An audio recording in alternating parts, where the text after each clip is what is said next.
In episode 2, my friends and I reached Radiant for the first time, and if I wanted to get to Radiant again in 2024, I would do things a lot differently and not complicate things as much. I'm Kimmy, the manliest man with a girl's name, WestJet Europe Edition, and in this video you will learn my simple blueprint for reaching Radiant in 2024. Make sure you watch till the end so you don't miss the latest scoop on what's actually working, and don't forget to subscribe. First thing I would do is only play 2 agents max, and if possible, not a duelist.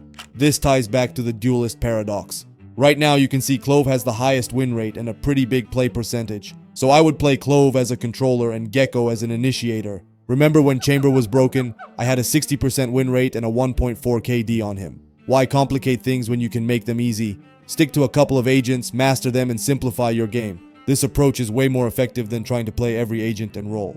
The next thing would be to play to actually rank up.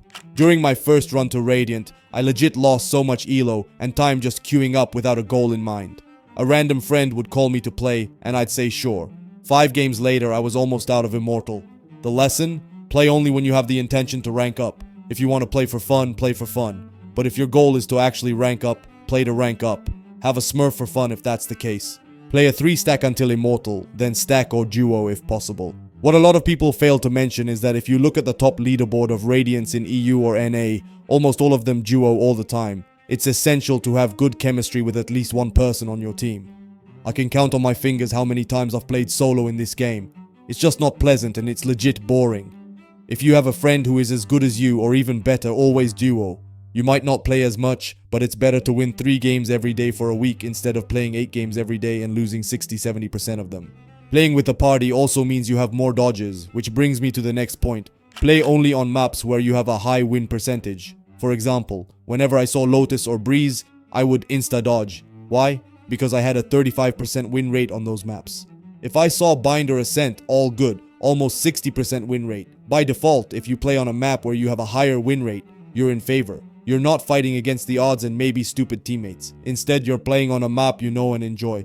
Set a map pool that you want to play and stick to those 2 or 3 maps. Don't bother with the rest. For those maps, have 2 to 3 setups for defender sites and 2 entries for each site. If you're in a 5-stack, this is pretty simple to do. Get in a custom lobby, decide who plays where on every map, and what site entries to do.